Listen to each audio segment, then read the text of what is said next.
Welcome to Palo Talk. I'm Dave Pellowe. Tonight we're going to be talking with a large panel about the breaking news, and that is that Ruth Bader Ginsburg has died, one of the Supreme Court justices. It's now several days old, of course. That was Friday, Saturday, our time.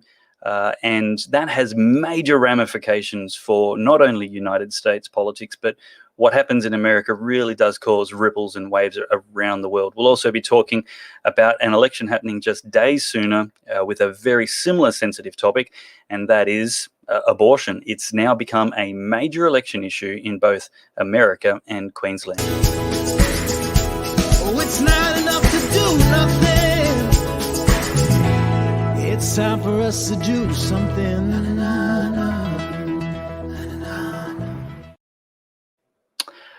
I don't know if you heard any audio during that, but I didn't. So hopefully you all did, and I just need to change a setting on my computer. But look, this is actually a major crossroads. President Trump's third possible Supreme Court pick, if he can get it through before the election, assuming he's not re-elected, will bring America to existential crossroads. And of course, if he does get re-elected, he will definitely get to fill that vacancy. Well, 2020 has been a year like none that has been experienced in many decades for many reasons, not least of which is the unhinged lunacy of leftists in the United States. In reality, we've seen many foretastes of the violence and mayhem of this year. The global terrorist organization Antifa has been observable for many years, as has the racist hatred of the Black Lives Matter organization, BLM. Under Obama in 2014, BLM blossomed into toxic life when Michael Brown, an 18-year-old black man in Ferguson, Missouri, was killed while attacking a police officer in his car and trying to take his weapon from him. Scenes of violent riots across the city, the fruit of the BLM tree, filled news around the world. Looting and arson, crimes against totally innocent citizens, marked the angry protests for a week. And then, late in May this year, a man who held a gun to a pregnant woman's abdomen while robbing her home, been arrested 9 times for armed robbery and sent to prison 6 times, was arrested and died in custody. Video showing one officer kneeling on his neck while 3 others watched on went viral. In due course, Officer Derek Chauvin would be charged with second-degree unintentional murder and face trial for his behaviour along with his fellow officers as the evidence supported. But rather than waiting for the order part of law and order, leftists once again decided they were anointed as judge, jury and executioner, not only for the 4 accused police officers, but all of law enforcement across the nation, and all of the nation as well. Leftists believe the rule of law is inadequate, if not oppressive. They feel so morally superior to everyone who disagrees with them, they also feel justified to riot, assault, murder, loot, and burn anything and anyone unfortunate enough to be near them as they tantrum like emotionally incontinent criminals. That isn't hyperbole. That's how BLM anarchists and Antifa terrorists have been behaving every day since George Floyd's death. The days of leftists combining the words peaceful and protest ended with Reverend Dr. Martin Luther King Jr.'s life. The actually peaceful activist who only ever advocated nonviolent protest and civil disobedience became a shameless excuse for riots which killed more than 50 people in 1968, a decade which saw the ascendancy of modern leftism and the Marxist war on everything. Indiscriminate violence and lawlessness in the name of justice. Bitter racial hatred and divisiveness in the name of reconciliation, oppressive authoritarianism in the name of equality, proud sexual promiscuity, and industrialized child sacrifice in the name of liberty. These are the strategies of anti-Christian, anti-conservative, progressive leftists for implementing their vision of society. The most inconvenient obstacles to the left's vision of social revolution are economic liberty, the proven institutions of traditional family, national patriotism, and Christianity and objective morality. To the extent that the Constitution and justice system which preserves it also preserve objective morality, The left are pathologically opposed to them as well. Thus, the Supreme Court of the United States, SCOTUS for short, and its unique authority to bypass democracy presents both a threat and an opportunity for leftists who believe not in the supremacy of any court, constitution, or God, but their own self-supremacy.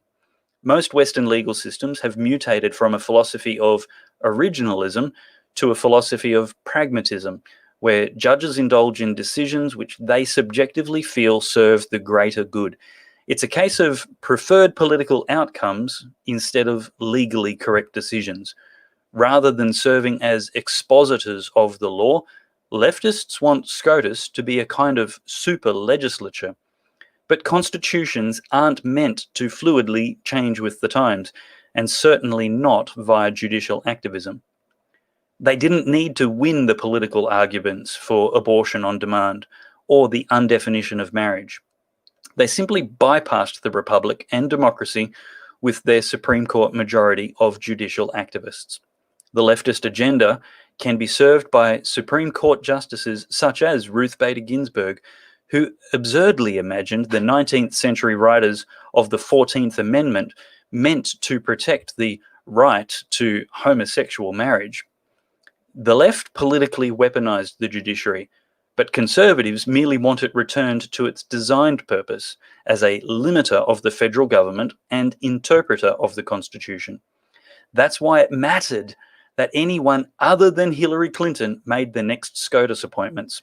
That's why it now matters that anyone other than Joe Biden, makes the next. The sacred cow leftists are most worried about the precedent of the Roe v. Wade case. They radically assert an absolute right for mothers to kill their children at any stage of development in the womb, and for any reason as trivial as she doesn't want to be pregnant.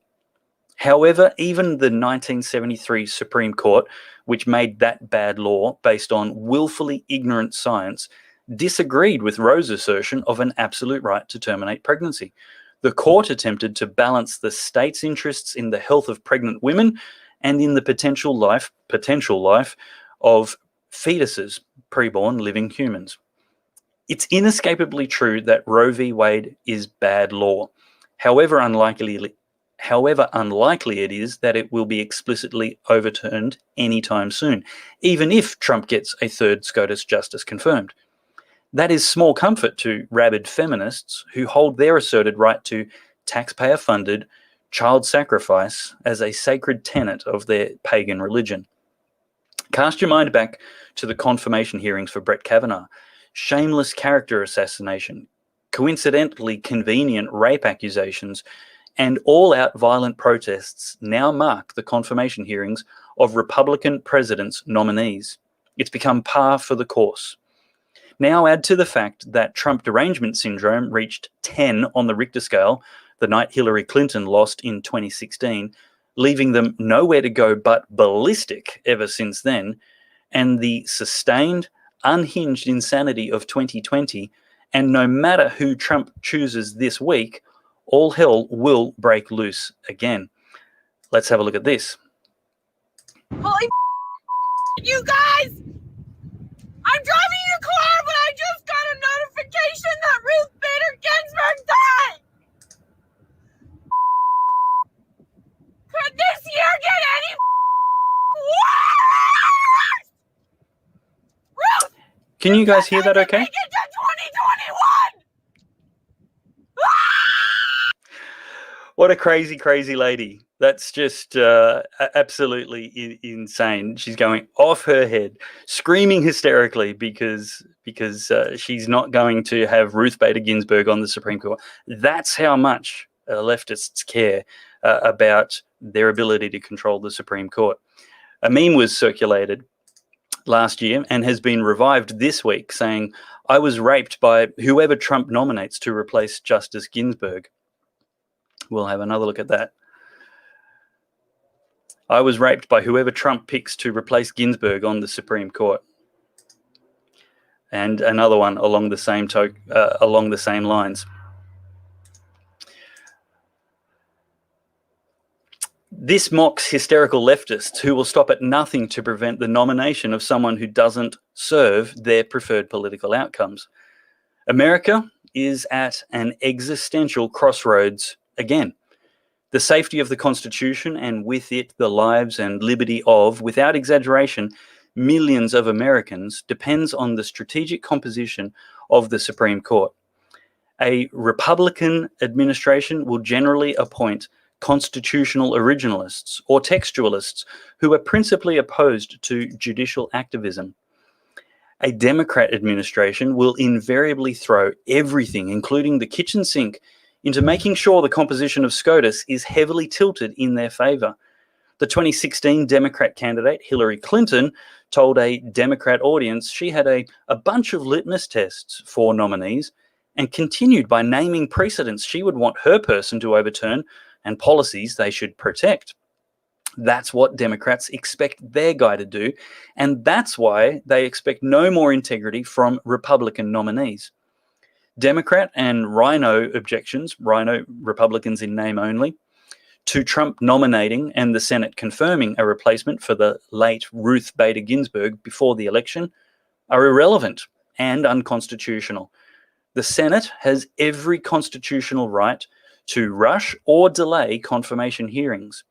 Historically, presidents with a friendly Senate in election years have gotten cooperation, and presidents with an opposed Senate have not.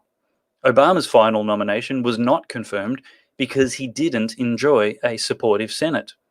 There is no double standard, no departure from standard practice, no deviation from constitutional requirements.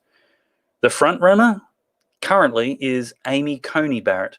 She's not even 50 yet, so a lifetime appointment could see her valuable vote preserving justice for at least 30 years. When Trump was considering the replacement for Anthony Kennedy, he allegedly said of Barrett, "I'm saving her for Ginsburg."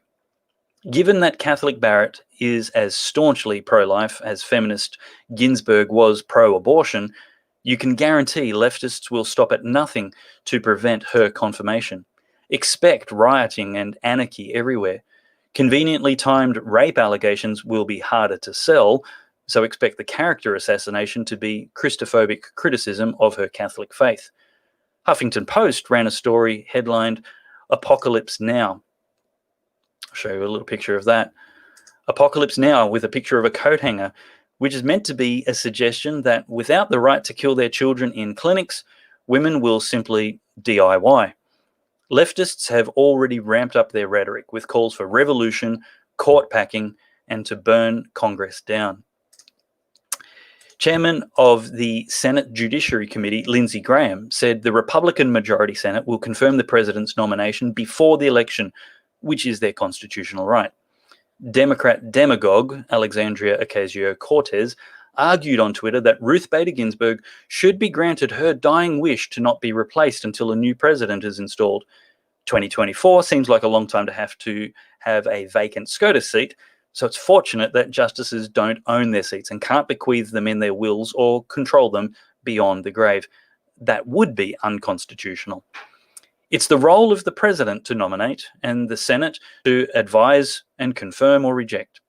There have been 9 seats on the Supreme Court since the Judiciary Act of 1869. It's interesting that of the 8 current justices, 2 were appointed by Trump, Kavanaugh and Gorsuch, 2 were appointed by President Obama, Kagan and Sotomayor, 2 were appointed by President George Bush Jr., Roberts and Alito, 1 was appointed by President Clinton, Breyer, as well as RBG, who's now deceased, and 1 was appointed by President George Bush Sr., Clarence Thomas. That's 5 Republican appointments, with 1 more likely, and 3 Democrat appointments. Now, don't get ahead of yourself. John Roberts, one of George Bush Jr.'s nominations, is barely right of center and has drifted slowly to the left in recent decisions, which means conservatives can only really expect 4 of the current 8 to support their preferred outcomes. Trump certainly saved America from a progressive SCOTUS, but the important work to secure the Constitution for a few more decades is not yet done.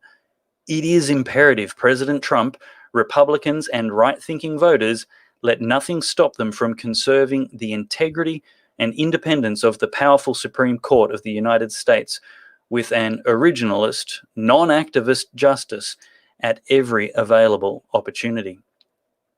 Well, joining me tonight, we have a great deal of very talented people.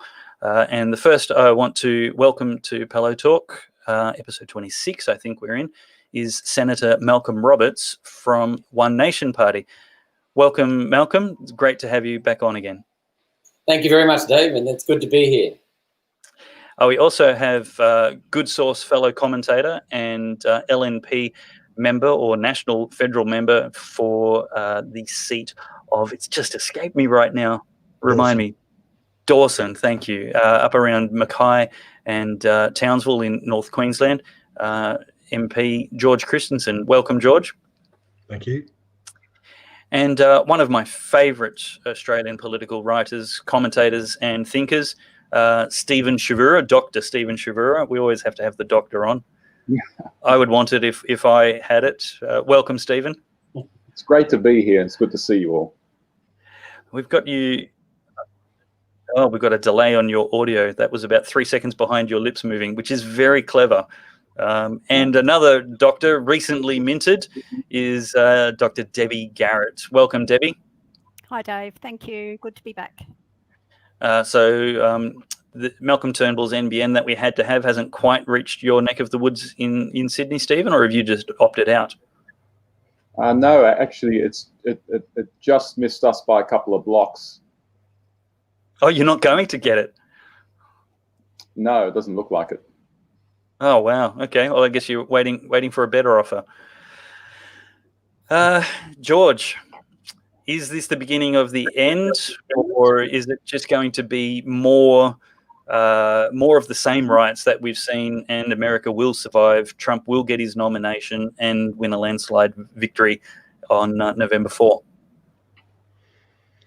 Well, that's an interesting question. I wish I could give you a firm answer.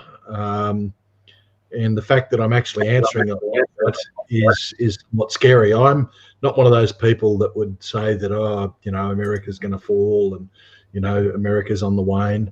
But we are seeing this insurrection within the country in itself, this leftist insurrection that really has never got over the results of the 2016 election. And that is why what is happening now is happening now. The death of Justice Ginsburg is the flashpoint. And really, what does it boil down to? Well, it boils down to one thing, that changing the Supreme Court could overturn Roe v. Wade. And Donald Trump has been the most pro-life president that America has seen in quite some time. It offends the sensibilities of the left. It's one of those touchstone issues for American politics, for Australian politics, for everyone just about. And this is what this fight will be now over. And I noticed those memes that you put up earlier. It's going to be hard to suggest that Coney Barrett raped someone. It's going to be very, very difficult for the same type of slander that we saw targeted at Brett Kavanaugh, targeted at her. But they will. I mean, the stuff we have seen from the left in America, talking about burning down the Supreme Court, burning down the Senate, storming the Senate, not just talking about it stuff, but people gathering outside the homes of senators, like Mitch McConnell, and protesting. This is absolute and utter thuggery of the likes that we have not witnessed in Western democracies for quite some time now. I don't want to get too philosophical, and I need to let other people speak. So let me wrap up with this. People should go and have a look at an article on First Things magazine, firstthings.com, I think you can find it at. And the article was about the death of liberalism. And I'll just pull up the title of the article, actually. Suicide of the Liberals, written by a fellow, I don't know much about him, but Gary Saul Mawson. But I read that, and it just shows that history repeats itself. And I never knew the basis of the Russian Revolution, where it all come from, how did communism get to be where it was, to go from a Tsarist monarchy through to the Russian Revolution. You read that story and you read what happened in Russia, I got to say, there's eerily similar traits and events going on. I am very, very worried right now for the future of Western civilization, like I have never been before. Malcolm, are you worried for the future of Western civilization? I am concerned about the death of freedom. I don't see these issues as left versus right. There are so many poor definitions of left and poor definitions of right. They've become intermingled at times. I always see it as a battle between freedom and control. And what we see in the United States are elements of control trying to take over. As George just said, I quite often agree with George. I like George a lot. He gets the basic point. These people have been on the march and brooding for this. They just needed a trumped up, that's not the right word. They just need a fabricated excuse to, well, Trump might be the word, to unleash their bile on other people. But these people are about control. They knew they could control Hillary. She's one of their people, one of their agents for destroying America. Trump is actually doing what he said he would do.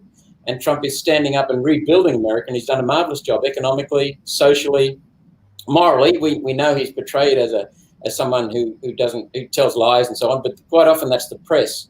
And he is very colourful, and he's easily misinterpreted, but he's doing what is needed to put America back, bring America back, and they're not liking that because they don't want America. America has stood, ever since it was formed, it has stood for freedom, and it has been a beacon for the world, and that's why they're against this. This effort that they're doing is really about being anti-human. It's not just anti-America, it's anti-human, it's exactly anti-freedom, it's about control. And what they do, we've discussed this before, Dave, on your show, the 8 steps to getting control. What they're doing here is just pretending there are victims, concocting victims, and then pretending to help those victims, but they're actually hurting those victims by perpetuating the victim status, which is demoralizing for those victims.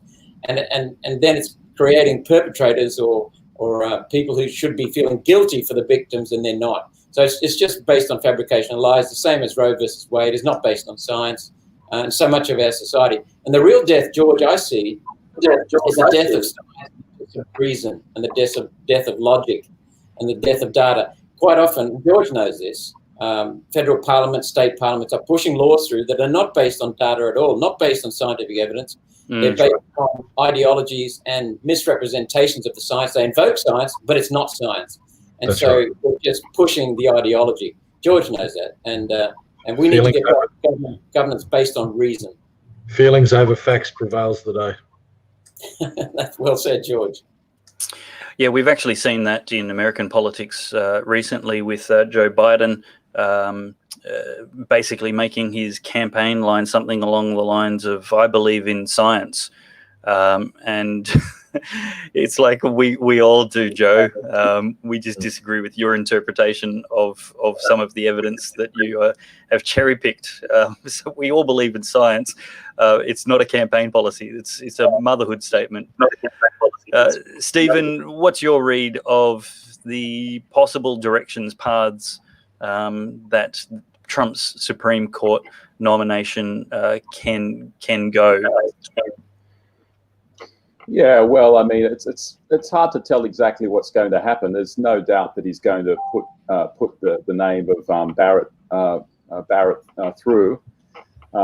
She's the one that he wants. Now, I did a little bit of research before, and I found out that from 1975, the average number of days between a president making his nomination of who should go on SCOTUS and then that nomination being approved by the Senate is 67 days. So in actual fact, if he does it a little bit faster than it normally has, it's actually quite feasible that he could get this done, quite soon. Now, the question is, will there be a, what will the public reaction to that be? you may actually find that it is the occasion of more riots. I think it'd be very hard to deny that. I think there are a few things that are some things that are definitely going to be the occasion of renewal of riots. So if the police officer Chauvin is exonerated or acquitted, for the crime of killing George Floyd, then that's going to lead to an eruption of violence all around America. If Trump gets elected in November, that will definitely lead to riots all around America. Ruth, Trump being able to appoint another conservative to SCOTUS, it wouldn't surprise me. I'm not too sure about that though. But I mean, like the others, I'm very, very worried about the future of America. And just earlier, someone mentioned ideology, and I think this is one of those periods in history where the influence of ideology coming out of universities is really obvious. It is really obvious. These rioters are not people who are upset with the direction that American institutions are going. These are people that want to tear down the institutions altogether. These people literally are radicals. They are revolutionaries. They see nothing of any redeeming quality in long-standing American institutions, in long-standing American practices, which is why they probably won't even care that much if Biden is elected, which may mean that the only way that Democrats can try to keep them on side is by going even further to the left. But the people on the streets, and I would even say a lot of the protesters, as opposed to the rioters, that these people are radicals. They just want to tear everything down. And when you listen to the language they use, it's straight out of universities, it's straight out of whiteness theory, sort of things like white privilege and things like that. This really has all the earmarks of the influence of ideology on society. Debbie, the specialty you've done your PhD doctoral thesis in was manipulative discourse theory, which is a theory you've come up with. And the minute you start explaining it, the average person right of Chairman Mao can recognize it in most of conversations that go on with anything that's slightly controversial or debated. Give us a brief summary of that and how you see that playing out in the abortion debate in America, and especially the debate now, which is already erupting and will continue to explode over Trump's opportunity to add another conservative to the Supreme Court. Sure. Well, I've actually been surprised at how many people have picked up the theory just through social media. I embargoed my thesis because I wanted to control how the information was disseminated, and I'm almost finished a book to get a book out in the public. So the theory is called alarmist gatekeeping, and it was developed, as you said, on the dominant discoursing on abortion in Australia. And even during its development, one of my supervisors, who is US-based, was saying, I don't know if you really even want to go down this path. This is so powerful. And I wasn't actually seeing it. And I think it's not until more recently that I've been putting it out on social media and people have been saying, hey, this fits my work on the gendered narrative of domestic violence. And this fits my work around gender ideology. And so what I'm seeing is that what I've looked at in relation to how the dominant discoursing of abortion developed and how it's currently maintained through this process that I've called alarmist gatekeeping, which controls what's allowed and who's allowed to speak and what happens to those who dissent, is happened over a long period of time, but it's now happening in very short periods of time on these other very ideologically driven issues. Do you think there's any chance that people will be, able to be reasoned with? How is this going to be applied in the Senate confirmation hearings? I'm not sure you reason with the left. I'm also a bit, whether it's left or right. The fact is there's no rationale for the ideological arguments against some of these controversial or more conservative. Well, I don't even think they're conservative. 10 years ago, I would have considered myself maybe a little right of centre. Now I'm, apparently a far right, wing nut, which, not quite sure how that happened. But it wasn't you. There is no rationale here to be had. And as the others have been talking about, people are the radicals are wanting to break everything down. They don't have any solutions for building anything to replace what they're trying to break down. And it's the same with all the arguments around things like abortion and gender ideology and domestic violence and all of those things. As soon as you pin someone down, and I think, look, you and I saw that today on Twitter, Dave, the minute you try to pin someone down with a rationale for what they put forward, the discrediting begins. Someone, moves into name calling. And that, of course, is what's going to happen. Yeah, absolutely. And that's what's going to happen over in the States. I don't think it will matter what Trump decides to do. And in fact, I'm kind of with Stephen a bit there. I think he said it won't even matter if Trump doesn't get elected. The radicals have built this kind of, life of their own. And I'm not sure that they'll suddenly be able to come to a stop and say, oh, okay, we didn't get Trump, we'll stop this now. Something more dramatic has to happen.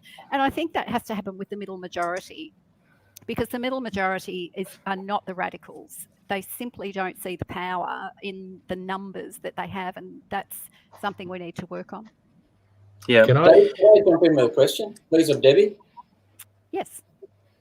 Go ahead. Thank you. Debbie, isn't it also, it's not only the gatekeepers, the alarmist gatekeepers, they're not only about controlling who speaks, it's controlling how they speak and reshaping who speaks. So absolutely. Misrepresenting, it's complete domination of the language, the discourse, and it's done through the media, as we know, and also through the universities and the academics and even schools these days. So it doesn't matter what is said. And doesn't it, that's the first question. The second question is, doesn't it really indicate insecurity? Because if they have to control the dialogue and control even the message, regardless of who speaks, then aren't they insecure in what they're saying and their position? Whereas I and you would be quite comfortable to disagree. It doesn't reflect on me. It's just my thoughts at the moment. Absolutely, and that's the tenuousness of the position, and that's why there's so much inconsistency in the discourse around controversial issues such as abortion, for example. I'm been editing a chapter on language and how the control of language has become huge around, or has been huge for some time around abortion. But just going through, perhaps a letter from the Women's Electoral Lobby that was written to New South Wales Parliament in 2016, where they are talking, they're writing a letter in opposition to what at the time was a proposed bill of Zoe's law. And you read through the language, they talk about the importance of language, but they move from baby to unborn child to fetus, right through a letter where they would also condemn someone else for referring to a fetus as an unborn baby. And so there's this real inconsistency that tells you that they're actually really confused themselves. And we're seeing this control of language in gender stuff at the moment, with trying to control removal of women, for example, from language. And I wrote an article about that at Dave's prompting during the week. The control of language is really significant. Language is really, really powerful.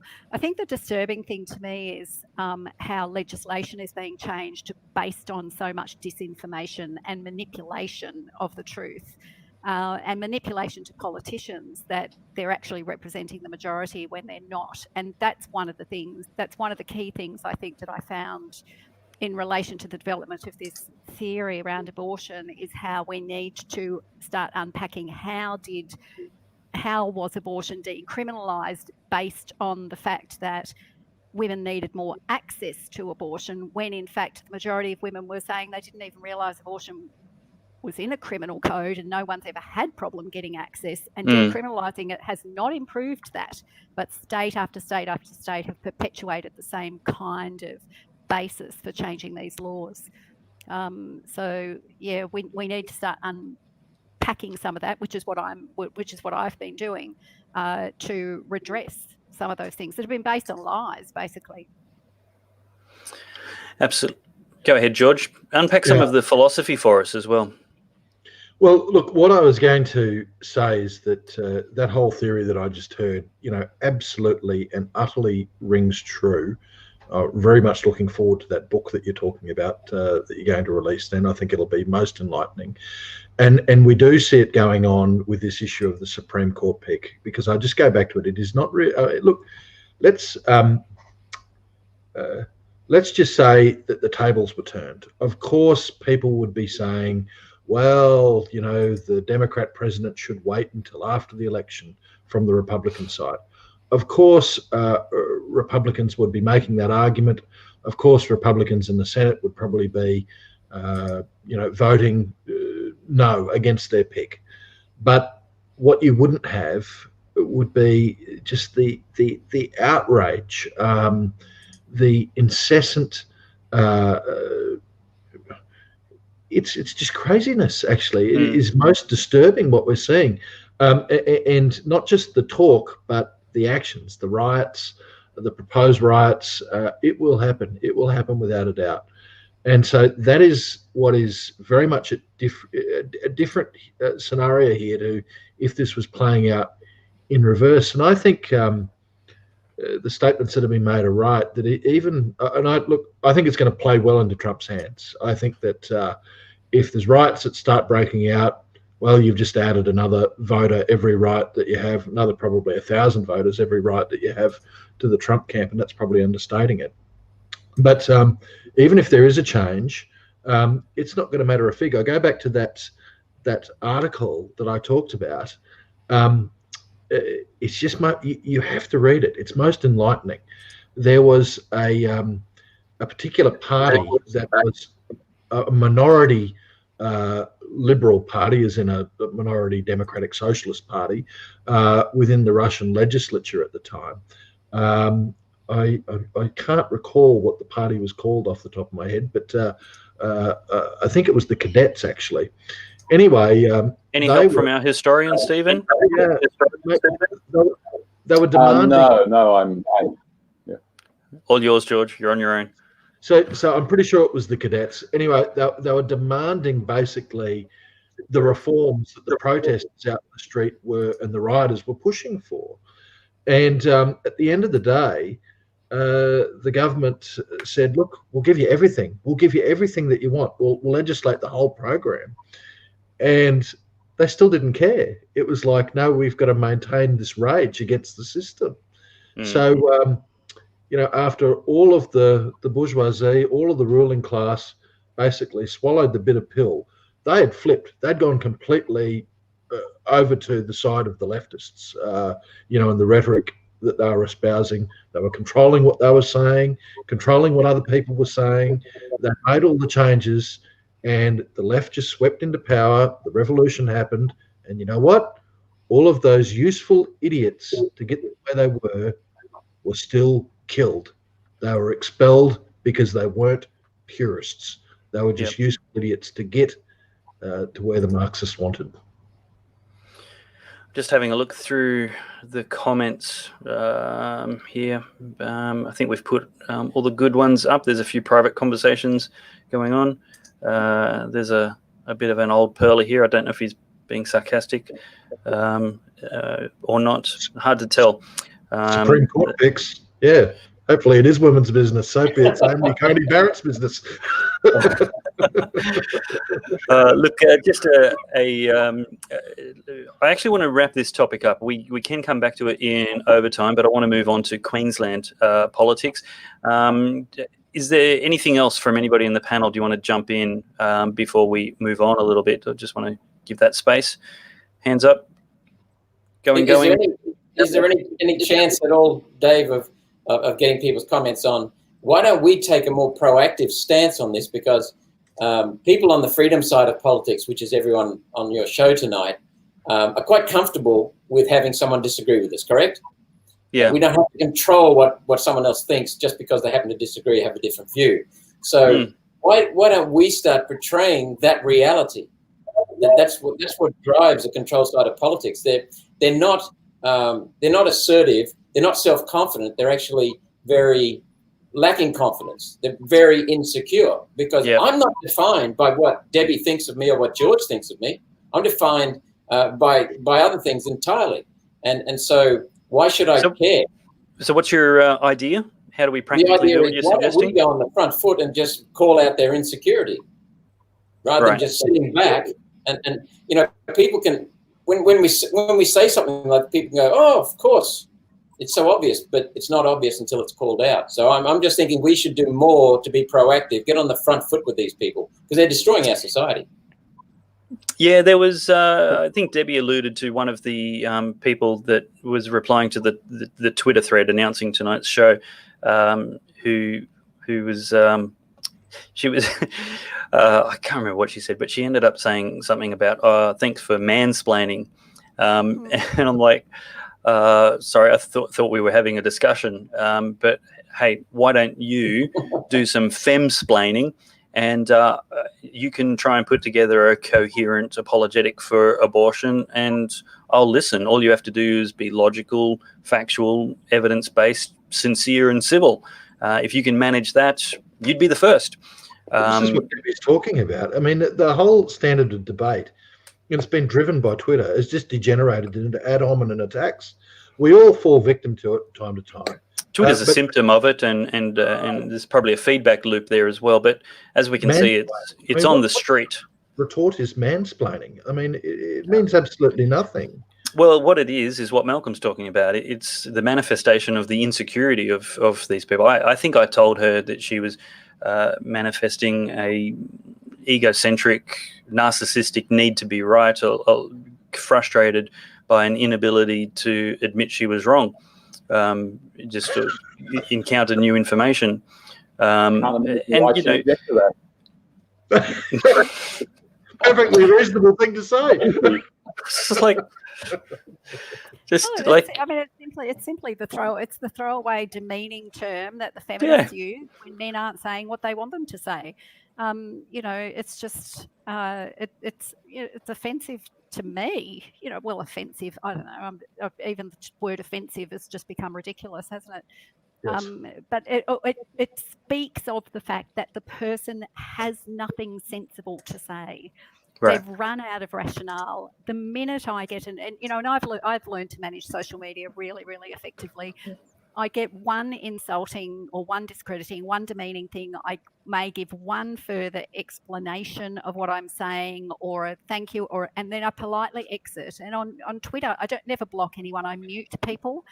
Yep. So they don't know that I'm not seeing anything they're saying. They just think I'm really, really, really good at ignoring them, which, of course, would be difficult if I could see them. But every time someone is reduced to that discrediting, we know that they have no rationale. We know that they're not standing on any kind of firm ground, and that what we're saying threatens that. And that's a bit like what you were saying before about them being insecure. I don't mind if people disagree with me. I don't mind being open to other ideas because I know what my rationale is. I know what my foundation is. I know it's evidence-based. And, it's not a threat to me in any way to hear another person's view. Yeah. It's quite different for the others, So Rachel Thanhauser asks a question which is kind of off topic, but it's civil and sincere and related, and so we're going to just ask it. And she asks, in a culture pushing mental health literacy, when does offence become harm, and legitimately so? Debbie, how would you briefly answer that? We'll leave just this one for you.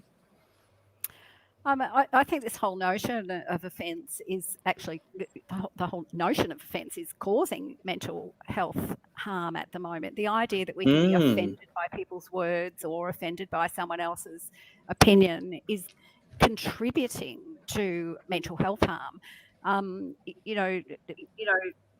I'm not offended by someone disagreeing with me, but the radical people are offended by that, and that is a mental health issue in and of itself. And the more we perpetuate that, the more we pander to it, and it leads to things like the changing in language. So, for example, removing the word women from toilet blocks, or from abortion provision, for goodness sake, as Murray Stopes did, because they don't want to offend 0.02% of the population who, don't identify as women.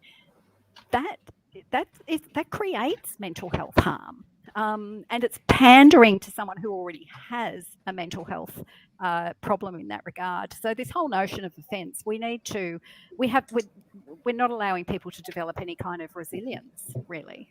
And it's across the ages as well. It's not just young people. I see women my age. I'm looking around at middle-aged women like me, and who are buying into this rhetoric, and I'm thinking, I don't understand some of how they fall into it.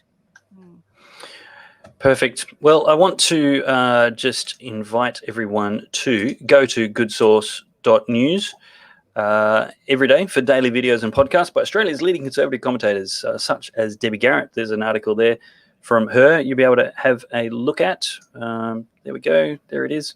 Australia's biggest abortion for-profit corporation cancels women, with this absurd little thing about men with uteruses, as she was just referring to. But yeah, look, we'd love to have you getting all the information that we can. We're basically providing the acoustic treatment for the corporate media echo chamber. And if you would like to become a monthly supporter, you will help us create more shows like this. We're producing a new show every day, and lots of articles. And we're the only conservative website in Australia that is providing that information, that content in multiple media options, video, podcast, and written articles that you can read for multiple conservative commentators. We've got multiple personality order. So that's a good thing. A couple more comments. Chris Hewitt says, one person disagreeing with you is okay, but the pylon attack has led to suicide. No doubt bullying can lead to people being desperately unhappy and suicidal. That's well established. But I think you're right, Debbie, that even the notion that we should be upset has been pushed so much that people are basically taking it as a good idea. But there's a difference between being upset about an idea, which is a debating point, and the difference between being upset at that and being upset at personal attacks. They are two very, very different things. And I think that's what we've got to separate here. Once you get into the personal attack space, well, you've lost the argument already, but you can actually do grave psychological harm to people, putting stuff out there on the internet or on whatever forum that you're putting it out there that's attacking their reputation or attacking their person. And there's laws against that. Slander and defamation, and there's online bullying laws that try to protect our children. But laws that are against the ideas, the concept that hearing an idea can offend you, just absolutely crazy. It is indeed.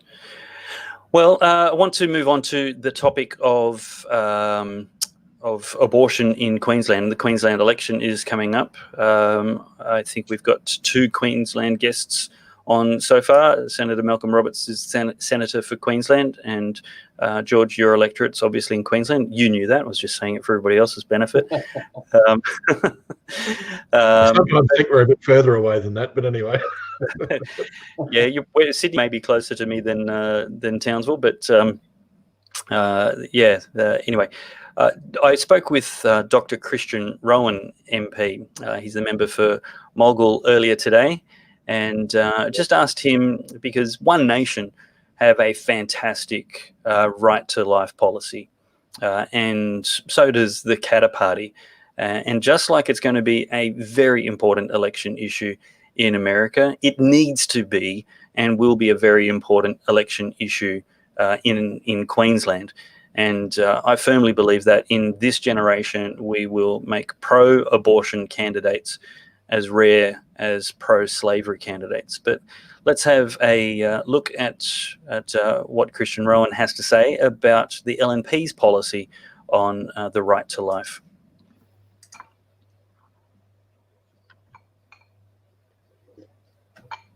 No sound, Dave. There's no sound there? Not that I can hear. No. No, I can't hear it either. My mistake. I had that muted. We'll restart it. We only missed 9 seconds. Here we go. Important 9 seconds. Dr. Christian Rowan, thank you so much for joining Palo Talk this evening. You've got 4 shadow portfolios in the Queensland government. Remind me what they are.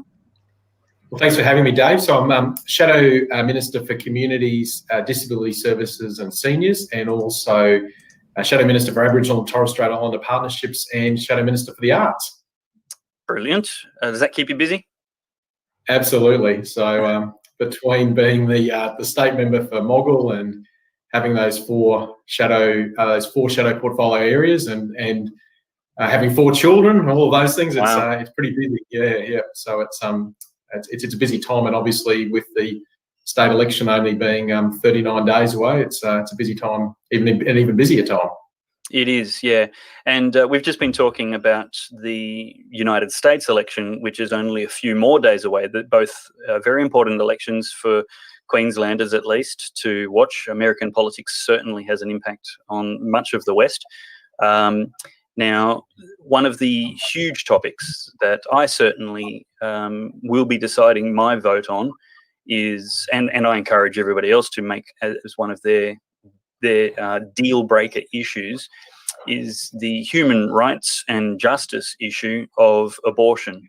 And the Jackie Trad Palaszczuk government brought in some of the world's worst and most repressive abortion laws for any reason at any stage, on demand, with taxpayer funding and doctors unable to opt out of that process.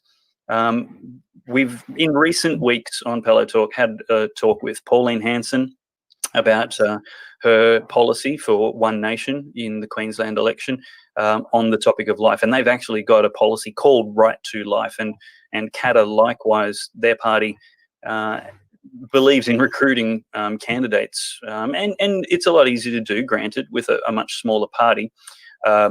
But very, very robust options for people. And I would always encourage viewers voters to examine candidates, not parties, but survey. And part of the process of influencing politics is letting the candidates know what the issues are that you want them fighting for.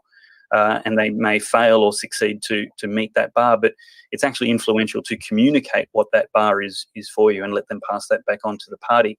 But I've invited you on tonight, and thank you so much for agreeing to articulate for us the LNP's policy and position and what you're bringing to the table for Queensland voters who are looking to make pro-abortion candidates a thing of the past. What we've seen, Dave, in the last 5 years in Queensland is a failed government.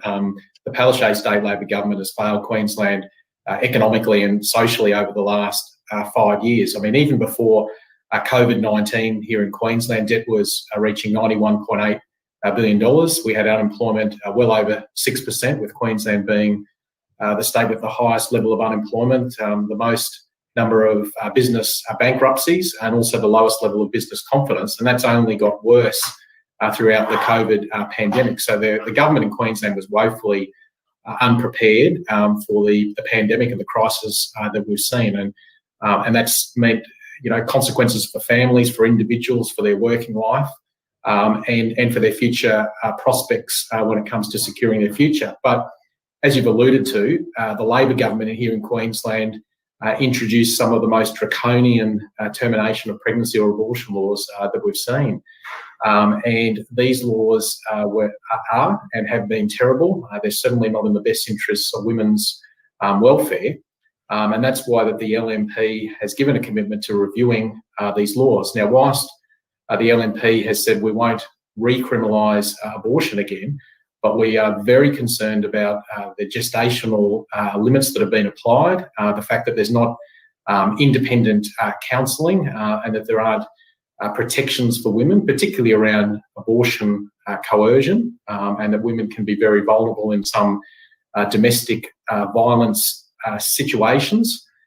So these laws are not in the best interests of women. They're clearly not in the best interests of the newborn or those other people across Queensland who are facing very difficult circumstances and decisions.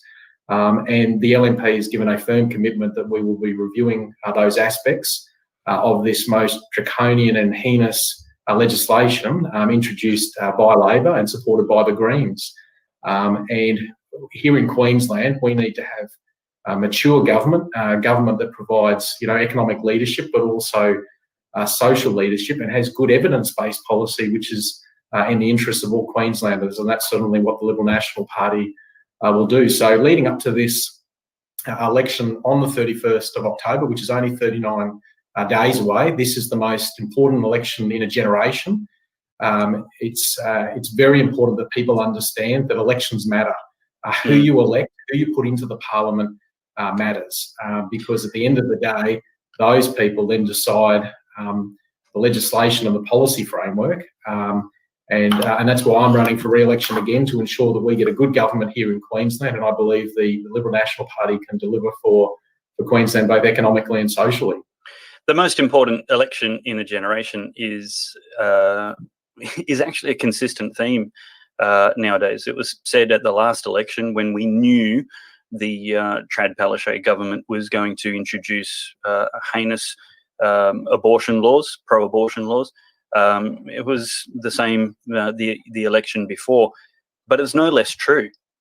It's no less true. I mean, certainly at this election, we've got the imperative to undo the harms of that grossly permissive legislation, which, as you said, contains zero protection for women at all. It's the most anti-women legislation I believe I've ever seen, and certainly in a Western democracy.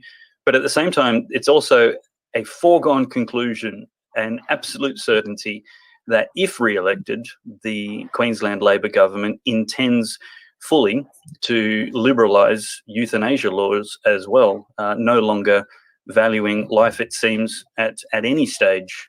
And we've just seen in Victoria recently that while believing they were implementing world's best laws with world's best safeguards, an elderly lady, unfortunately, in Victoria, has taken her life under Daniel Andrews' permissive euthanasia laws,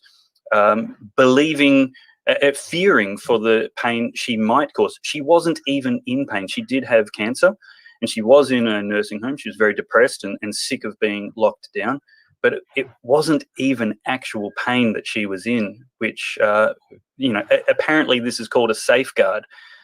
So most important election in a generation, absolutely. Yet again, we have to come and hold the line and find a politician to represent us in the state parliament where these laws are made, who will defend life. What's the LNP's policy on euthanasia?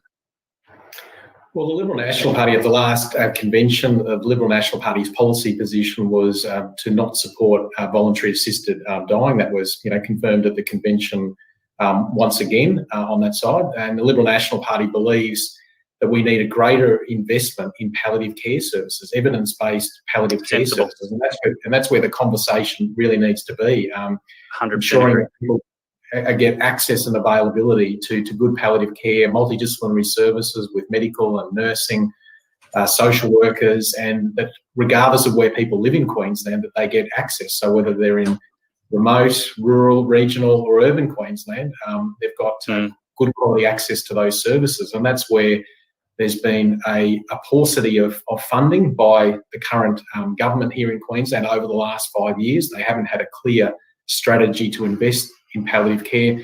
And again, whilst we're having a conversation about many of these social policy issues, we need to go back to the to the economic aspects, because without sound economic management by government, you can't invest in those services. And that's why it's vitally important that we elect a government on the 31st of October that can provide sound economic management so that we can then invest in the vital services that we need, and whether that be additional funding into palliative care, whether it be investing in our hospitals, our schools, building the roads that we need, ensuring water security, developing a clear and cohesive strategy to not only create jobs but protect jobs. All of those things are important. And so the Liberal National Party believes that that's where our focus should be, and we should be supporting people who need access to good palliative care, getting that. Now we know that these are very difficult and distressing issues, and the people who are suffering with terminal illness, and they have cancer or terminal diseases. It's a very difficult time, but the Liberal National Party wants to ensure that they get good evidence-based services and they're given the proper support that they need. Yeah, brilliant. Thank you for that answer. It wasn't something I warned you we would talk about, so apologies for that. Back to abortion. The language about we're going to review policies could be perceived by some more sceptical people as perhaps a little bit slippery, with lots of wiggle room for nothing to happen. And certainly, while credit for good intentions is due, we've seen plenty of Conservative governments fail to wind back really, really bad abortion laws. And Victorian government is probably a perfect example. Not that anybody in the Queensland Parliament or parties are responsible for what goes on in Victoria at all. I guess I'm wanting some reassurance, some confirmation for those people who are a little bit sceptical that that language is got some wiggle room in it about reviews. Can you detail what the goals of those reviews would be? Is there a fundamental position and philosophy in the LNP parliamentary party that the current laws are actually toxic, abusive, dangerous, and as a matter of urgency need to be changed and remedied in the next term of Parliament? And the only question is what the actual details look like.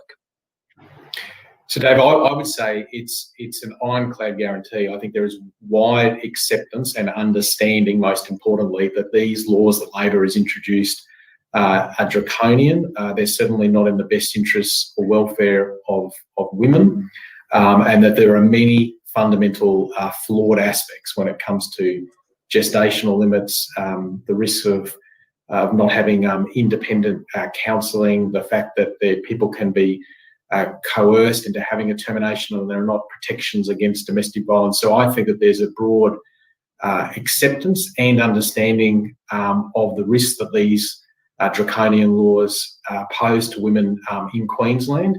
And so with that, that's why the Liberal National Party has said that we would be reviewing that and trying to sort this out, because it's clearly gone too far, and these laws are well in keeping out of step with community expectations or what the reasonable person would accept. And certainly when you look at the laws that exist here when compared with other jurisdictions, internationally, and also around Australia. Now, Queensland Labor really adopted what Victoria Labor has done. They've really been using the same modus operandi here in Queensland as has been the case in Victoria. And Victoria is a complete basket case, both economically and socially. The government down there has completely lost the plot. And they are certainly facing many challenges. And I think the people of Victoria are well and truly seeing the socialist and in some respects, nearly communist government operating down there in Victoria. And the last thing that Queenslanders need is that to continue beyond the 31st of October this year in a similar way in Queensland. Yep. Thank you for those reassurances. It's good to know that's such a strong commitment, because what we're certainly looking for, at least viewers of this show largely, are for protections for women, as you've rightly highlighted, being completely abused in this incompetent and draconian legislation. Good choice of words. Dr. Christian Rowan, member for Moggill, thank you so much for your time on Palo Talk today. Thanks so much, Dave. And just one final plea to your viewers as well is that they really need to be motivated and to be thinking about what they can do leading into this election, because I'm always a believer in the power of one and what one individual can do. And I know people have got busy lives, you know, they're working, they're looking after their own families, they've got a range of things. But if I could just say to them, you know, now is the time leading into this next Queensland state election for everyone to be thinking about what they can do to ensure that their future is bright, not only for themselves, but for their families, for children and for grandchildren, and that we have good government restored here in Queensland to achieve both great economic and social outcomes for all Queenslanders. I'll add my endorsement to that. Please do get involved. Please don't say you're too busy. It literally is a matter of life and death for at least 10, maybe 20,000 Queensland babies a year, not to mention all the other issues that are also very, very important, but literally a matter of life and death. And many hands make light work. We need to care about the next generation as well as the next term of Parliament. Thank you, Christian. Thanks very much.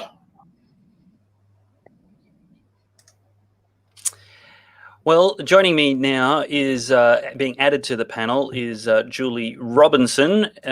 Welcome back, everybody. And Julie, thank you for joining Palo Talk tonight. Dave. Now, I have to say that just so everybody knows, Julie is not an MP and has no official position herself, but she is married to one of Queensland's best Conservative MPs, the Honourable Dr. Mark Robinson, member for Oodgeroo. Do I say that right? You did. Or close enough? Very well. Oh, very good. Now, do you have any party positions like at conference time or in women's branches, etc., Julie? Yeah, look, I can't be a spokesman for the LNP. I am Correct. I am a women's regional chair, and so I do sit on state council, and that gives me an opportunity to represent the views of our women and to put up motions at those events. And that's what I wanted to invite you on for tonight was, you're actually professionally qualified and very well informed on the abortion issue. This is what you do with a great vast quantity of volunteer hours in your private life and professional life. But you've taken that interest without being a politician, and you've basically said, how can I join the LNP and be an influencer? And this is, I think, one of the very important things that right-thinking people need to do. Yes, we have to get involved, find and do our own personal research of the candidates in our electorate, the people who are asking us to vote for them, and choose the best person, as well as by our communication, influence them on how they can better represent us and earn our vote. But then the opportunity to actually join one of the major parties and help pre-select better candidates as well as influence their policies, something that Dr. Christian Rowan was just referring to just then of what the conference actually achieves. And so just give us just a very few minutes brief summary of how easy or hard it is to get good policy adopted by the LNP. Thank you, Dave. There's a number of different ways that you can influence policy through the LNP and perhaps through other parties too. I'm not exactly sure how all the machines work there, but particularly in the LNP, by becoming a member, you have a voting right at your branch meetings. You have opportunities to put forward your ideas. And if I can encourage people who are watching here tonight, your area of expertise is really needed. Whatever you do, whether you're a mum at home, whether you're a teacher, you're a doctor, you're a lawyer, whatever you're doing, you have significant expertise, and that expertise should be shared and can be influential in forming party policy. So it's not difficult. If you want to do a little bit more than attend as a member and put up your ideas, you can also join a policy committee where you can do further research and engage with other people around the table working on the same issues. Every year, the LNP holds a state convention. We haven't this year with COVID, but we hold a state convention, and motions can be put forward to debate, and those motions will be passed or not passed, and those that are passed are meant to form part of our policy platform. So it's a good way to have a voice, as well as you've said, having the opportunity to vote for candidates and pre-select candidates who will run for seats. That's so important. If we want good quality people in our parliaments, we should be active on the ground, recruiting and, finding them and then supporting them to get up. Now, obviously, there is going to be a whole bunch of people watching who are rightly wanting to see the complete and immediate elimination of abortion altogether, just as you should with slavery. That's a human rights violation. It should be completely ended. Now, you've managed to get policy successfully up, but it's nowhere near that, achieving that much. What would you say to people who might be critical of the fact that it's only at best a half measure of abolishing abortion? Well, first of all, I don't think anybody can ever abolish abortion, just like you can never abolish prostitution or other things in our society that you might think are not good for women. You can't completely eradicate those things. Well, sure, we've abolished slavery in law, and yet it's still quite prevalent. But just restricting the conversation to policy and law, if we were to ban abortion, criminalise doctors, let's say, why wouldn't that be your policy instead of some of the policies that the LNP are taking? I think, Dave, what's important to understand about politics is that politics is really the art of what is possible. And it always comes down to what the community wants. It always comes down to what you can get through the parliaments. And so just as Labor have been working on this for many years to bring in the legislation that they've brought in, that just didn't happen overnight. There's been a cultural change, there's been a societal change. And so I would say that what is also needed, along with people being willing to put up good legislation and bills, is there has to be that societal support behind it. We have to see a cultural change which values human life, which respects women, which provides for the needs of women. And at the moment, women are really largely pregnant women who are in crisis and not really having their needs met. So we have to see some changes in our communities as well. Now, a quick show of hands here. Who on the panel thinks abortion should be banned by law? That's actually complicated, isn't it? Mm-hmm. It depends what you mean and how you do that, you see. If you're going to criminalise doctors, I've heard this. Sorry, my mic's playing up, I think. But it's just Stephen's mic echoing. I'll mute him for a minute. Keep going, Julie. And I think, Dave, this is the importance of having a review and having a respectful discussion around these issues, because we have to come together and talk about these things in a very careful way and to put forward all ideas onto the table. But if, for example, we were to criminalise doctors, for example, and, that's a conversation that people can have. But if doctors are criminalised and women are going to decide to have an abortion, but it's a criminal offence for a doctor to do it, where is she going to get that abortion? And what political party is going to be able to pass a bill that says it's okay for women to go and have a backyard abortion, for example? So we have to think carefully about these ideas, and not just the intended consequences, but the unintended consequences that ideas can bring as well, and think those things through. Una, just regarding, although that could be a fake name looking at it, one person, Una Persona. I knew somebody called Una, okay, so it's not a terrible fake name. The reason I don't think I support banning abortion is because we actually had that prior to the terrible Jackie Trad laws, and it achieved nothing. We have a problem that's cultural, not strictly legal, but being legally banned, we still had at least 10, maybe 20,000 abortions a year in Queensland alone, let alone other states around Australia. And so there are definite other policies we should be implementing. Debbie, this is a strong area of specialty for you. If we want to reduce abortions, there are more effective ways than simply banning them. I think we need some really massive public education campaigns. The public are generally have really bought the disinformation, as have many of the politicians. And, you know, quite frankly, I don't think politicians manage this stuff very well. They perhaps don't have a full grasp of the social issues related to abortion.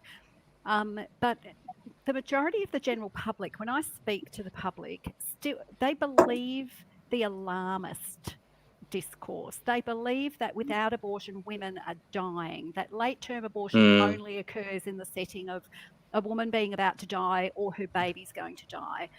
When I then say, perhaps in a print communities, actually half of all late-term abortions are for psychosocial reasons. It's a solution we offer a woman for her adverse social or economic or relational circumstances.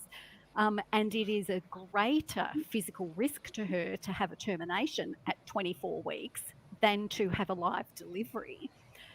That is quickly jumped on by abortion advocates, and then starts that process of discrediting and demeaning, etc., that occurs.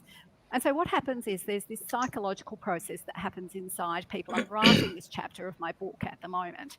There's this psychological process of, if you've always accepted that abortion is necessary and it's okay, and maybe you've known someone who's had one, or you've had one yourself, or you've not spoken against it, but you're in that middle ground and it's a little bit uncomfortable for you, and someone says to you, well, actually, don't you realise that more than half of late-term abortions are of women who are healthy, with healthy babies, and babies could be delivered alive, and we could do something about helping the women in their circumstances.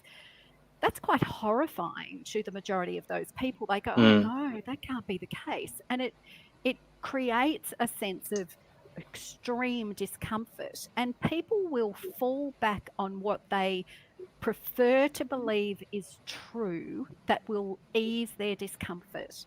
And because the messaging about abortion, the alarmist disinformation that's out there, which is, abortion saves lives, pregnancy kills, these people are religious nutters, they're just trying to control women's bodies, they kind of go, oh, okay, well, it mustn't be true, because these other people are saying she's a bad researcher, or, she's this, and it makes them feel better.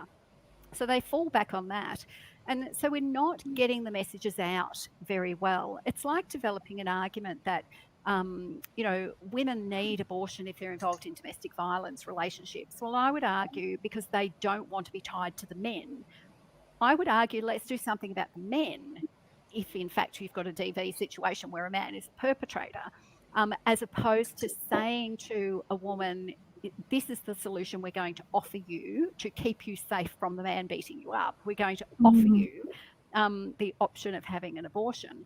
In 2010, 2011, there were 17 post-28-week abortions in Victoria of healthy babies, healthy mothers. 28 weeks a baby could be delivered and have a 98, 99% chance of surviving without any issues. And those women were at much greater medical risk, having a double procedure to first terminate the life of the baby and then have delivery. So I just wanted to talk to, it seems like a long time ago, but it's a really important thing. You might remember in 2011, there were headlines in Melbourne about the wrong twin being terminated. So a woman went into hospital. She was pregnant with twins. One of them was found to have a cardiac condition. She was 32 weeks. They decided they would terminate the twin with the cardiac condition. And what that necessitated was an injection into the heart and then delivery of that baby, whilst keeping the other baby healthy. What happened was the wrong baby's heart was injected, so the healthy baby was terminated. They then delivered both babies and terminated the life of the other baby through the process of caesarean section. So we don't actually know what happened. God have mercy. There was a lot of headlines around that. People were absolutely, completely horrified.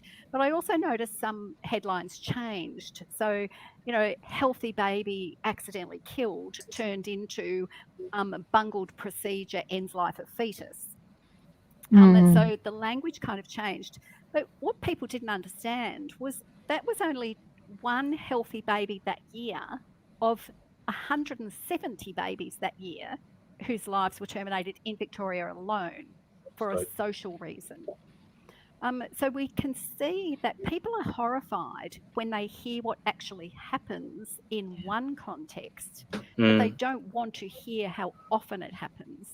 And our politicians are the same. Now, Queensland was actually really bad at this. I came up to Queensland. There's a few of my YouTube videos of when I spoke to politicians in Queensland. But the Senate committee set up to speak to people in submissions around decriminalisation. They censored the submissions. Yes, they did. They even redacted, like a picture, a Da Vinci drawing. Yes, I remember that. Was redacted from a letterhead of a submission. Yeah. Now, when your Senate committee won't even look at the fullness of information, an anatomical diagram. An anatomical diagram. It was part of a letterhead. It wasn't, you know, something. And it's Da Vinci. It's not like Leonardo da Vinci was a hard right-wing provocateur. So they took out lots of words and all sorts of things. So it was a setup right from the beginning. There's no question. They didn't want to hear all the information. Of course not. They didn't question the late-term abortionist when she said, well, of course I would perform an abortion on a woman I know who was knowingly coerced.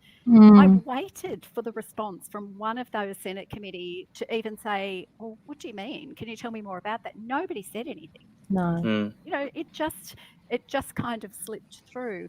So the problem we've got is that people are we're not getting these good public education campaigns going. Politicians aren't being well versed in how to speak the words, what the good arguments are, and how we bring that middle majority across. Julie spoke before about the fact that politicians follow what the community wants. I would argue the community can't know what they want if they don't understand what's going on. Yeah. Community surveys on abortion are completely useless when all those people are subject to the dominant discoursing and they believe the alarmist disinformation. Yeah, totally. I actually want to ask you, Stephen, what you think some of the keys might be to effectively changing culture. As we saw with the abolition in law of slavery in England, it actually took a generation. It certainly wasn't an election cycle accomplishment. Now that was 200 or so years ago, maybe a little bit more. What are some of the strategies we should be asking government, good government, to adopt to move in the direction of valuing life and reducing abortions to the point of abolition and elimination? And what are the things that we could be doing, I guess, as political activists, as average voters?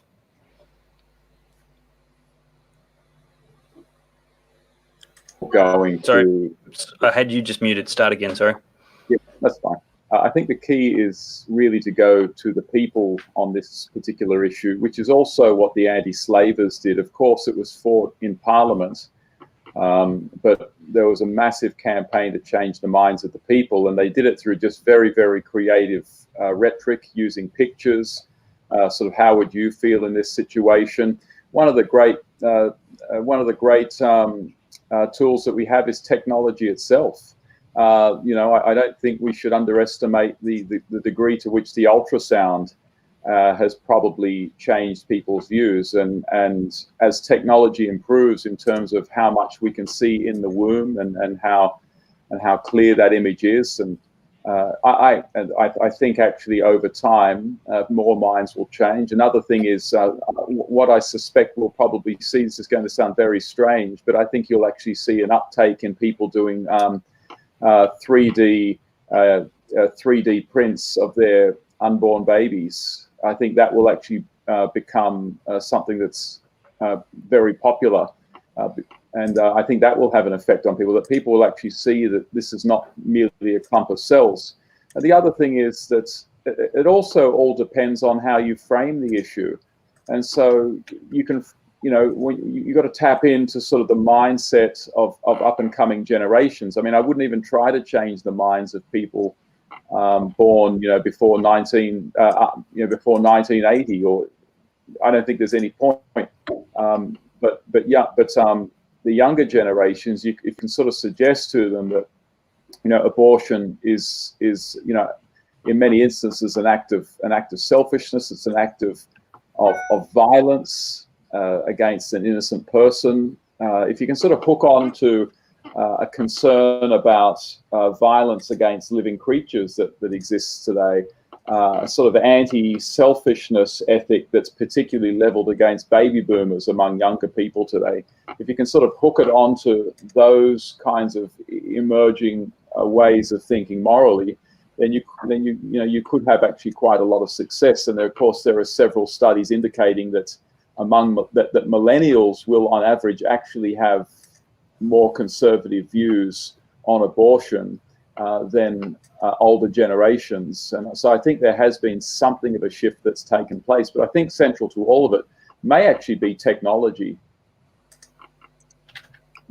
I think that's, I think you're right. We saw, I'm just trying to get the right camera angles back up. We saw, it wasn't technology per se, but it was imagery and visualization of the suffering of slaves in William Wilberforce's day that provided a great awakening for people of the human rights violations that was going on, not in polite society, but out of sight, out of mind, behind the closed and private, dare we say, clinical doors of distance.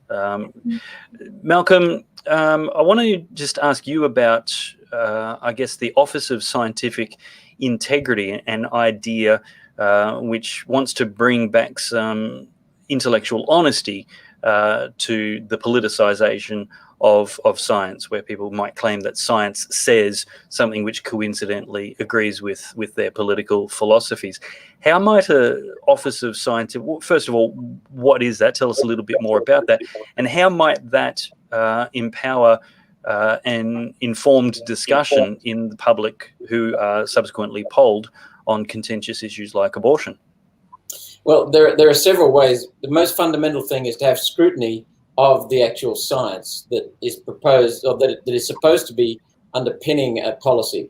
So that could take various forms, but we would need to set up an Office of Scientific Integrity that would be able to fund the interrogation or the cross-examination of the supposed science. At the moment, government tends to fund one side, and so what is the core of science is rigorous debate on the science.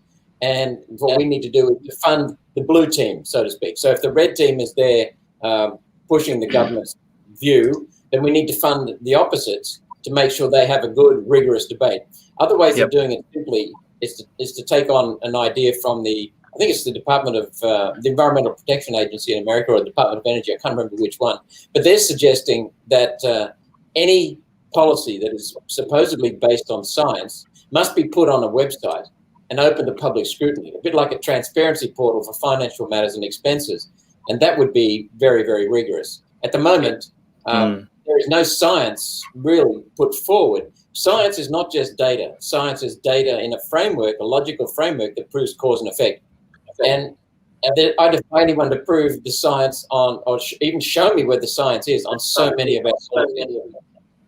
I tell you what, wouldn't the coronavirus debate be a whole lot different if the modelling had transparency and government wasn't hiding so much of the suppositions and assumptions which go into the claims that science says certain policies are justified? And, I know certainly in Queensland that the Labor government health minister simply refuses to answer questions transparently and accountably asked of him in Parliament of reports that the abortion industry is making. Why the big secret? Why is there this inability to have an honest conversation amongst each other? George Christensen, your thoughts? We sort of need to bring this home. We're already at the 90-minute mark, but expand on this. If you want to give any more thoughts, I know you're not a state member of parliament, but if you've got any insights into LNP policy and what's going to be prosecuted and why people might want to consider an LNP candidate, go ahead and offer that, as well as any wider topics, thoughts you've got for the conversation. Well, let me be gracious first of all and just say to my good colleague Senator Roberts that One Nation does indeed have a fantastic pro-life policy, and so I'm going to give credence or credit where credit's due, and it certainly is due to One Nation. But the credit's also due to the vast majority, I think all but two, LNP members who voted against these laws and actually tried to change aspects of the laws that Labor brought in. There's one thing that is absolutely sure, as day follows night and night follows day, and that is a re-elected Labor government will keep those laws in place. Any other option that emerges after the election will mean those laws will change. So I'm very heartened to hear what Christian Rowan said. I put my hand up when it was asked, would I vote to ban abortion? Of course, I would vote to ban abortion. That is where my moral compass is at. However, I accept what Julie and others have said, that the reality is politics is the art of the possible, and you can only be shifted as far as what the culture will allow. And it pains me to say, but there is a pervasive culture of death that emanates through the West. And I think you said at the start of this in your monologue, Dave, you said something about abortions for liberty. I would say that that's the only part of your monologue that I probably disagreed with. It's not for liberty. People might perceive it as liberty. What it is people walking away from responsibility. It was actually a list of deceitful claims. Yeah, so you're right. It's the opposite. Absolutely, I agree with you. It is. I did hear it was a list of deceitful claims, but that's what they say, that it's for liberty. But it's not for liberty. It's for running away from responsibility. And so, look, politics being the art of the possible, let's wind back these laws.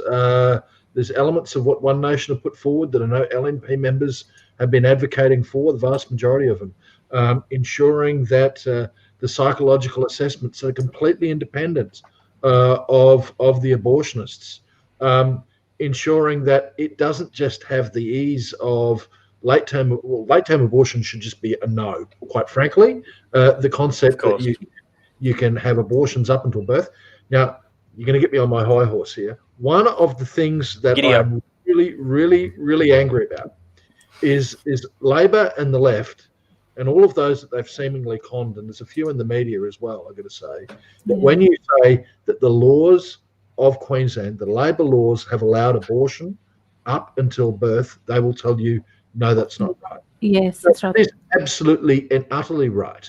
The laws stipulate that all you need for an abortion after 22 weeks, there's no time limit on it. So just after 22 weeks, that means right up until the baby is born. Yep. Is that you need 2 signatures from doctors. Now, that's facilitated by whatever clinic you walk into. It will be absolutely facilitated, quick as look as you. So it is essentially abortion. Even if they're not there, it doesn't even require those doctors to be physically present. They can be phone consultations. Or they'll get one from the clinic that they're in, one from the clinic down the road, or the clinic in the next town that's doing the same job. And when someone walks into the clinic down the road or the clinic in the next town, well, they'll call upon that other doctor to do the second signature.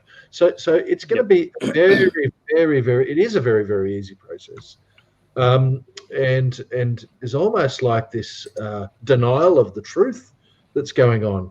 I put up a Facebook post a while ago that was a Cherish Life social media tile, and people were saying, no, that's not true. It is true. It is fact. Why are they trying to... this is not even about debating something that might be offensive to someone or whatever. They're now trying to deny the truth, so we can't have a factual debate about what the laws actually are. Well, the wool can't be pulled over people's eyes.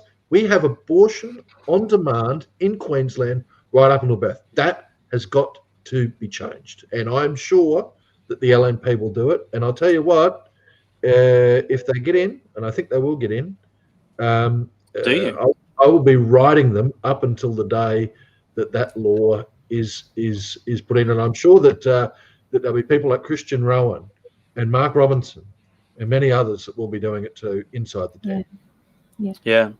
And Julie, the public education campaigns, because people do deny those things because they're not hearing it from enough different sources, from enough reliable sources. So, you know, good public education campaigns that I think that maybe the policies I've seen are very fetal-centric, and I think we need to also highlight the social justice issues for women. You know, the fact that more than 95% justice issues, Debbie, I have to correct you, not social justice. Justice issues. The fact that 95% of all abortions are for psychosocial reasons, that is a lack of resourcing and a lack of support. Very few, if any, abortions on an annual basis are ever done to save a woman's life. You know, if a woman is 7 months pregnant, she doesn't need an abortion if she's physically unwell. She needs a live delivery of her baby. The public don't know this stuff. We are not getting it out effectively. There need to be mass education campaigns of the public. Debbie, what would your top 3 policies that are pro-woman for the benefit of reducing the incidence of abortion be? What would be the top 3 policies to help remove that pressure that leads them to thinking that's their only viable choice? I think that we need to stop walk-in, walk-out clinics because that's a huge pressure. Most private clinics are about make an appointment, come along, we will counsel you.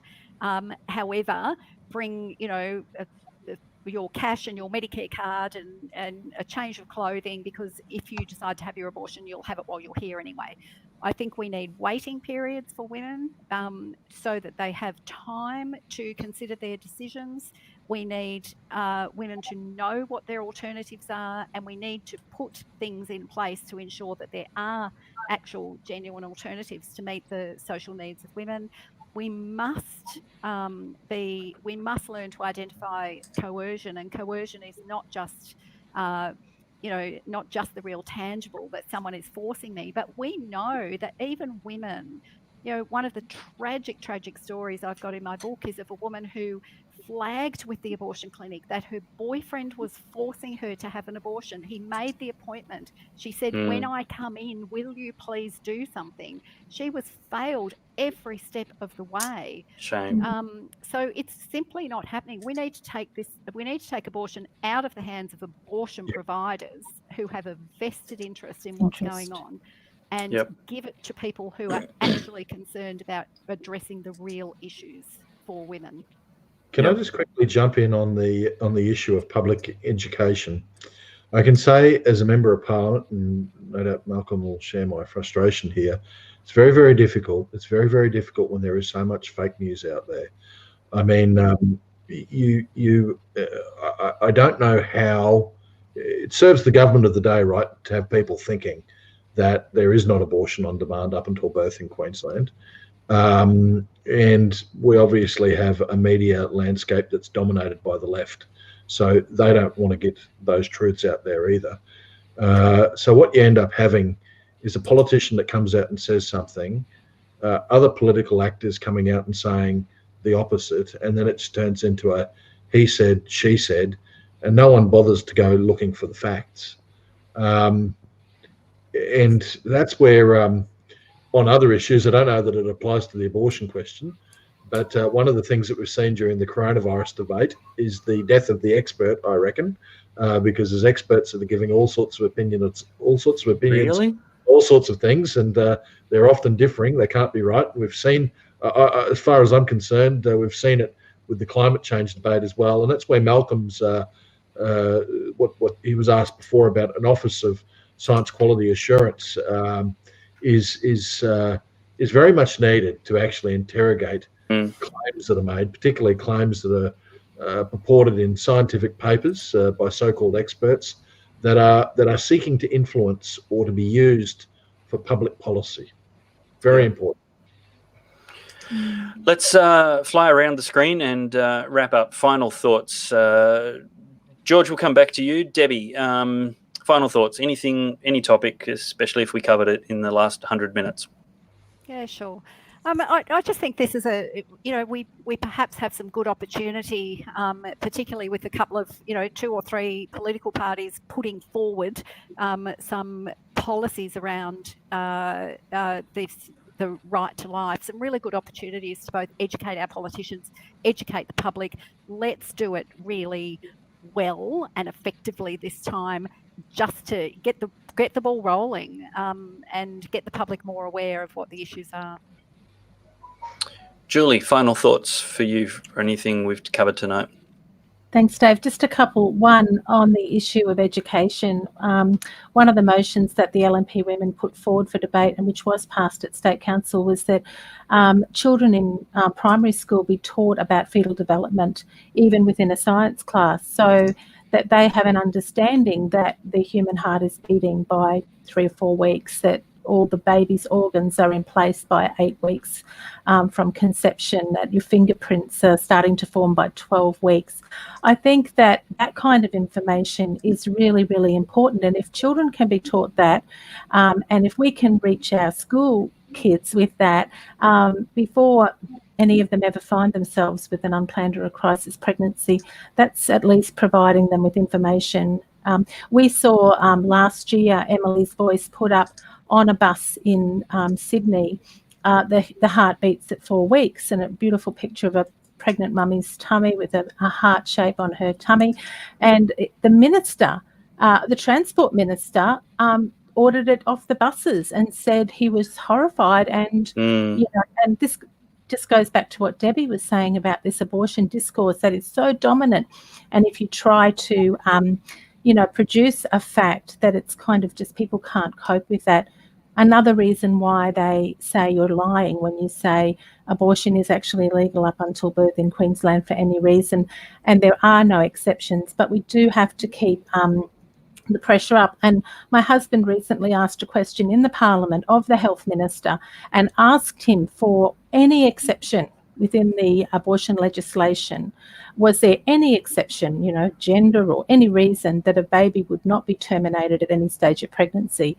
And the minister's answer was just go and read the Act.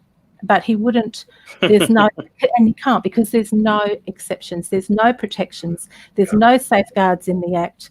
And that's why we have to do something about it. And I just want to thank Deb Frecklington for her promise to do the review and to bring some changes. And I think, bringing as many people together as we can, as many parties together as we can, we will find some really good ways to bring some good policy in. If anybody is tempted to follow Syra Bened's advice and try and get $2,000 from her Cash App, I would suggest you don't. That's going to be a con. She's been deleted and blocked, but just for the sake of, sorry, she's gone, but yeah, don't do that. It's probably a late 50s bald man in his mother's basement, not the facial name that you saw. You will lose your money, never get it back. So there we go. That's not what we mean by public education, but yeah, anyway, Stephen, final thoughts for the evening. Look, just a very quick thought, and it's simply that we must remember that culture has not always been the culture of death and the culture of license over liberty. This is all the result of a cultural change that took place over a long period of time, and we'll never change culture back to what it was before. You can never, repeat the past, but that doesn't mean we can't change it in another very positive direction as well. It's changed once, it'll change again. We can be agents of change. We can be optimistic. If we stay faithful, not just to our principles, but to living according to those principles as individuals, as families, and as churches. Thank you very much. And Senator Malcolm Roberts? Thank you, Dave. First of all, I think the most important thing that's been said today is what you said, and that is to, when it comes to voting, assess the candidates and the policies, and above all, the behaviours, the track records of these people. Yes. So that's the most important thing. That covers all the topics. The second is that I think we need to restore competitive federalism and get more power back to the states where it belongs. Yep. Because at the moment, most problems in our country can be directed straight to Canberra. And we need to get that out because Canberra has got very limited accountability, and the state government in Queensland is a complete mess. It's not Anastasia Palaszczuk who's the premier; it's the Labor machine, a heartless machine that's been proven. And so we've got to really sheet home the responsibility to that. But we have to get it back from the central government back to the states, and then deal with it on the states as our constitution is intended. And I think we also have to speak up, everyone, as conservatives, because for too long we have just stood back and not worried about the march of the control freaks that have taken over all of our institutions. They're now trying to take over, well, they have been trying to take over the Supreme Court in America, but it's the same here. So we have to stop sitting by and watching this happen. We have to call it out respectfully and strongly. Absolutely. And George Christensen, member for Dawson. Thanks very much, Dave. Well, I think that what I want to say is that liberty is always at stake when democracy turns into mob rule. And unfortunately, I think that's what we are seeing in the US. And you suggested earlier, where the US goes, the rest of the West often follows. And very, very worried about what is going to transpire, simply because people are not, people on the left are not liking decisions that have been made by the legitimate government, by the public. They are taking to the streets and rioting, breaking the law. It's not just breaking the law. I mean, this is a headline. I'm sorry to do it like this. Here's, there we go. Today I gave my dad a choice, Trump or his grandkids and his son. So in other words, now in families, people saying to other family members, you will vote the way I want you to vote, or you will not see me or your grandkids again. This is a mentality that is insane. So liberty is at stake, and liberty is also at stake in Queensland. And if I can encourage you, one thing, liberty of life is the most fundamental of all. And if you believe in liberty of life, the right to life, then you must put Labor and the Greens last on your ballot paper in the Queensland election. Written and authorised, George Christensen, Mackay. I would encourage you, as futile as an exercise as it may be, I would encourage you to engage with your Labor and Greens candidates and ask them if they will fight against abortion, and make sure they know that their answer will be informing your vote. And after you put them last. And then put all the other pro-life candidates. But honestly, I think anyway, it's very unlikely you'll get any of them saying they would vote in Parliament against abortion or against euthanasia. Actually, Ronan Lee, he was an aberration. Ronan Lee, I think, was the last Greens. No, there is a Greens member now. One of the last Greens members in the Queensland Parliament, and he actually was against abortion, but I think they eventually kicked him out of the party for it. Wow, yeah, and good on him. I'm hoping to actually tee up an interview with a ex-Labor member whose ethics for life made it incompatible with continued membership of the Labor Party, and there's not a few of those. So some good people there, and that's what I'm saying. Actually have those conversations. You may, in a certain seat, be surprised.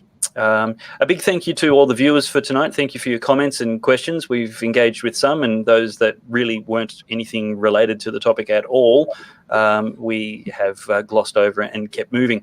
Apologies that it's gone so much longer than usual, but it's always great to hear people's full thoughts. And of course, thank you to the panelists for their generous investment of time in this conversation this evening. Thank you very much, guys. Stick around. We'll have a chat backstage. But for everyone on the live stream right now, make sure you head over to goodsource.news, subscribe to the newsletter, and click on the support button, become a monthly supporter to help us continue making more good shows like this. And of course, Saturday morning, check out George Christensen's show, Conservative One, Defending Traditions and Freedoms. I think I remembered the whole thing, George. That's it. Very good. There's some really great shows and conversations there. And one day we will elicit many great articles from Dr. Stephen Chavura joining Debbie and Malcolm. Would you be up for an article? Yes. Fantastic. And Julie, I think I've got something published from you, although not too recently. Welcome again. But that's it for this show. Good night, everyone, and we will see you next Tuesday night, 8 p.m.